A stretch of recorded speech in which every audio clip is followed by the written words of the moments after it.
Hello students, मैं रजनीश तिवारी गुरु classes के YouTube channel पे आपका हार्दिक स्वागत करता हूं। स्टूडेंट्स, आज से मैं 11th का में कॉम्प्लेक्स नंबर चैप्टर स्टार्ट करने जा रहा हूं। ठीक है, ये चाहे सीबीएसई के बच्चे हों, चाहे आईसीएसई या यूपी बोर्ड या इवन कॉम्पिटिटिव आईआईटी वाईटी की भी तैयारी स्टार्टिंग फेज के बच्चे भी इसको देख सकते हैं वीडियो को।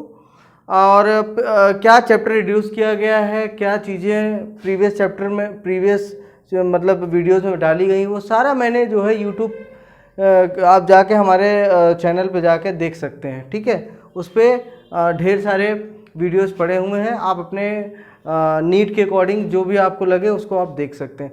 तो और आप हमारे वीडियोस को ज़्यादा से ज़्यादा लाइक और सब्सक्राइब करिए। तो स्टूडेंट्स, मैं आज जो है एक बड़ा ही इम्पोर्टेंट चैप्टर स्टार्ट करने जा रहा हूँ, वो है हमारा कॉम्प्लेक्स नंबर। ठीक है, तो बेटा ये कॉम्प्लेक्स नंबर होता क्या है? सबसे पहला क्वेश्चन तो यही हमारे दिमाग में उठता है कि कॉम्प्लेक्स नंबर होता क्या है।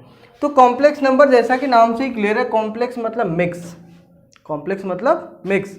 तो कॉम्प्लेक्स नंबर के बारे में अगर हम बात करें तो कॉम्प्लेक्स नंबर जो है that is simply equals to the combination of two numbers, real number plus imaginary number. ठीक है, real number plus imaginary number. इसमें रियल नंबर और इमेजिनरी नंबर का मतलब क्या है? रियल नंबर का मतलब होता है जो हम लोग पहले से ही पढ़ते आ रहे हैं। ठीक है, दुनिया का कोई भी नंबर है तो वो रियल नंबर ही होता है, चाहे वो रैशनल हो, चाहे इरेशनल हो, whole number, natural, integers, whatever, any number, that is the real number. But उसके साथ एक वर्ड और जुड़ गया, इमेजिनरी नंबर। ठीक है, अब ये इमेजिनरी, ये तो आपको पता है अच्छे से, इसका कॉन्सेप्ट क्या है इस पर हम थोड़ा सा बात करेंगे। ठीक है, तभी हम मज़ा आएगा। तो आइए इसके कॉन्सेप्ट को जानने की कोशिश करते हैं कि इसकी ज़रूरत क्यों पड़ी। ठीक है, क्या होता है ये इमेजिनरी नंबर? तो ये इमेजिनरी नंबर स्टूडेंट्स क्या है एक्चुअली में मैं बताऊं। जैसे मान लीजिए मैं आपसे कहूं कि अंडर रूट के अंदर, मैंने कहा आप अंडर रूट के अंदर 4 है। ठीक है, या ऐसे ले लो x square is equals to 4, then what will be x? You know, x की जब बात करेंगे तो 4 के अंदर दो चीज़ें हैं, +2 इंटू +2, एक तो ये पेयर बनेगा और एक क्या बनेगा, -2 इंटू -2। आप जानते हो +2 इंटू +2 भी 4 होता है और -2 इंटू -2 भी 4 होता है। तो यहाँ से हमारा +2 निकल के आएगा और यहाँ से -2।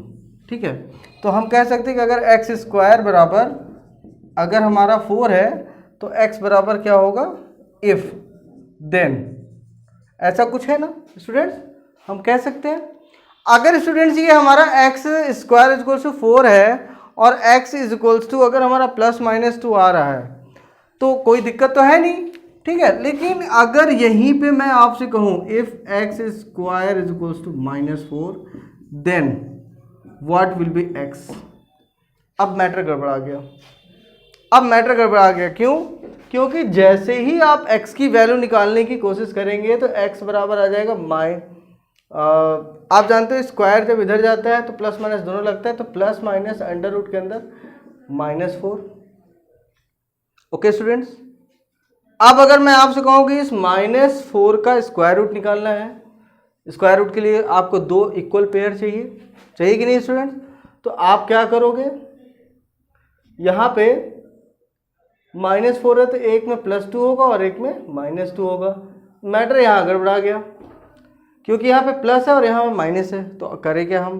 तो हम क्या कर सकते हैं, 2 को बाहर ले लेंगे, अंडर रूट के अंदर हम क्या करेंगे, माइनस को हमें हमारा बचा रहेगा, तो माइनस के साथ कुछ नहीं है तो हम 1 लगा सकते हैं। तो हमेशा याद रखो स्टूडेंट, अगर अंडर रूट के अंदर अगर माइनस में कोई भी चीज़ है, ठीक है, तो वो इमेजिनरी है। तो अब इसके स्क्वायर रूट के लिए, ठीक है, for taking square root, for taking square root हम क्या करेंगे,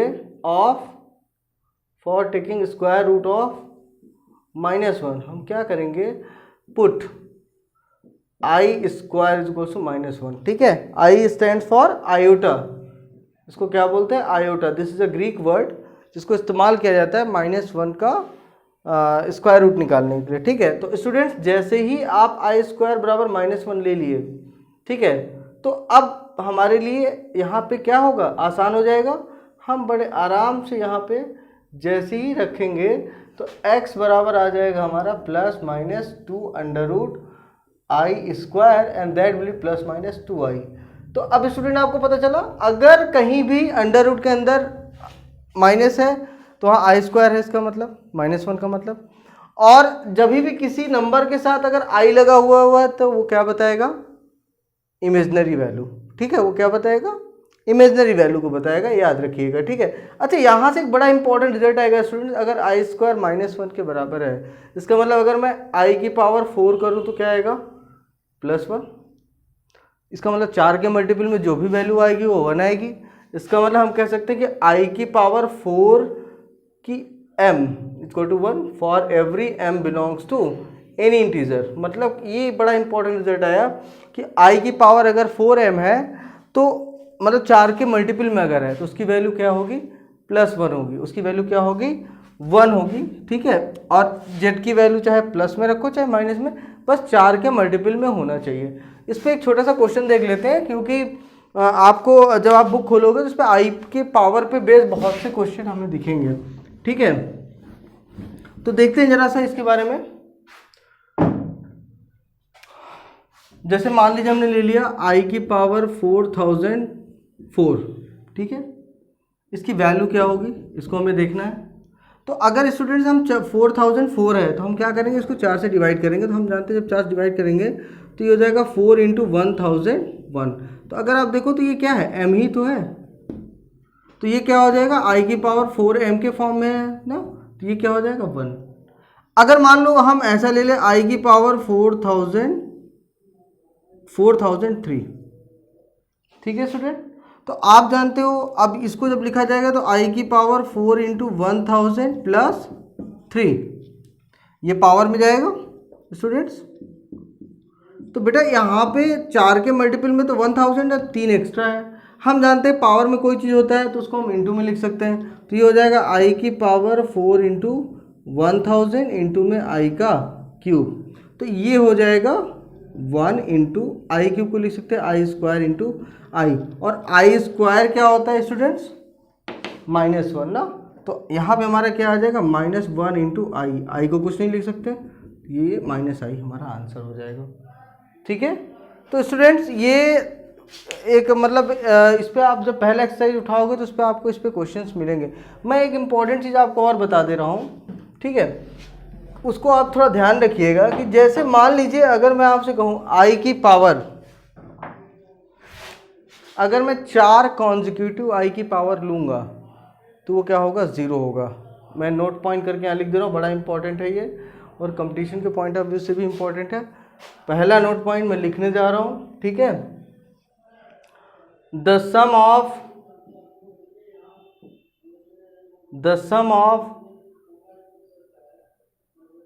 4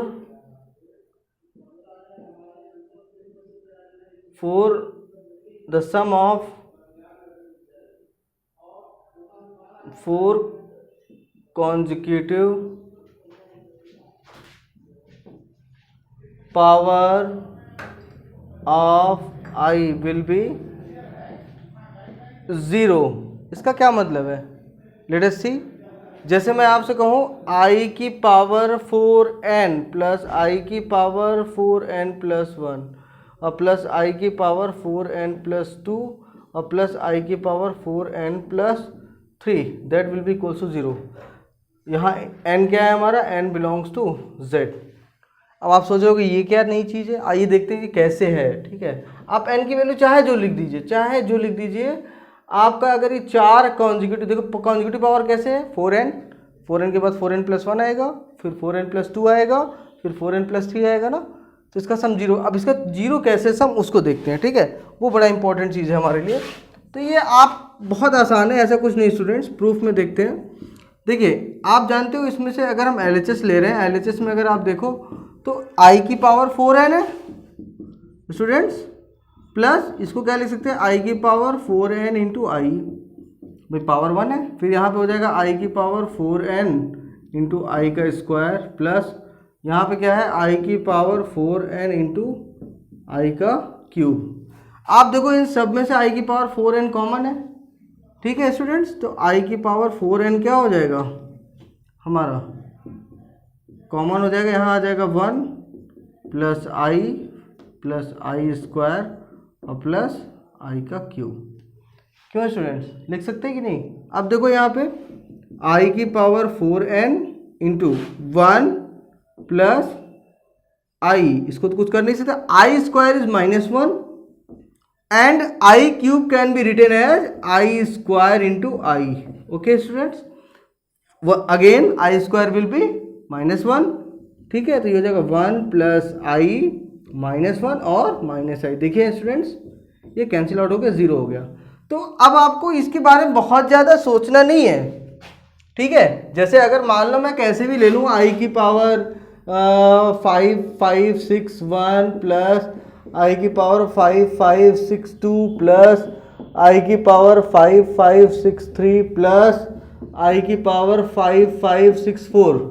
अब आपको क्या करना है, देखिए 61, 62, 63, 4 consecutive power, there are 4 consecutive power. So आपको कुछ नहीं करना है, इसको क्या कर देना है, 0 कर देना है। ओके स्टूडेंट्स, ठीक है, इसको आप लोग इस पे देखिएगा, ठीक है। दूसरा मैं आज के वीडियो लेक्चर में पहला आप एक्सरसाइज देखोगे, एनसीईआरटी उठाओ या कोई भी बुक, तो आपको यही सब मिलेगा। मैं जाते जाते आपसे एक क्वेश्चन पुटअप कर रहा हूँ और मैं अगले लेक्चर में मैं देखूंगा कि आपने उसका, मैं कमेंट बॉक्स में मुझे बताइएगा जरूर कि इसका आंसर क्या आएगा, ठीक है। ये आपका एग्जाम में भी आ चुका है, इस टाइप के क्वेश्चन आते रहते हैं, एनडीए में बहुत पूछा गया है, इवन आईआईटी के मेंस में भी पूछा गया है, ठीक है। तो मैं क्वेश्चन लिख रहा हूँ और इसका आंसर मुझे प्लीज़ बताइएगा, ठीक है। देखते हैं कितने लोग कमेंट बॉक्स में आंसर करते हैं और क्या किनका सही रहता है। क्वेश्चन है हमारा अंडर रूट के अंदर -2 इंटू अंडर रूट के अंदर -3, हमें इसकी वैल्यू बतानी है, ठीक है। चैलेंजिंग क्वेश्चन है आपके लिए, करिएगा जरूर, ठीक है। 4 ऑप्शन है। पहला अंडर रूट के अंदर 6, सेकेंड अंडर रूट के अंदर -6, थर्ड माइनस अंडर रूट 6, चौथा under root 6i। Students answer बताइएगा ज़रूर मुझे, ठीक है। तो आपको मैंने आज के लेक्चर में इतना बताया है कि आप जो है पहला एक्सरसाइज शुरू कर सकते हैं, स्टार्ट कर सकते हैं, और जो भी मतलब चीज़ें मैंने बताई हैं उस पर आप क्वेश्चंस को लगाइएगा।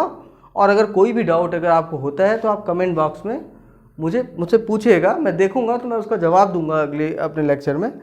जो भी क्वेश्चन या डाउट इस पर अगर आता है कॉम्प्लेक्स नंबर पे बेस, तो आप मुझे बताइएगा, ठीक है स्टूडेंट्स। तो मैं उस पर डिस्कस करूँगा। हाँ, मेरे चैनल गुरु क्लासेस को लाइक और सब्सक्राइब करना ना भूलिए, ताकि मैं आपको अच्छे अच्छे ट्रिक्स और मेथड्स बताता रहूँ, और ताकि आप जो है इस लॉकडाउन में भी अपनी पढ़ाई को आगे कंटिन्यू कर सकें, आपका टाइम ना वेस्ट हो, और जैसे मैं जिसकी वजह से मैं आपको नए नए ट्रिक्स बताऊं, और ताकि जब लॉकडाउन खुले तो हम लोग आगे के चैप्टर्स के साथ शुरू कर सकें। इन चैप्टर्स को हम अभी इस क्रिटिकल सिचुएशन में कंप्लीट कर लें। इसलिए स्टूडेंट्स आपका रिस्पांस देना बहुत ज़रूरी है। आप रिस्पांस दोगे तभी मैं आगे चीज़ों को और अच्छे से बता पाऊँगा बेहतर तरीके से। Thank you.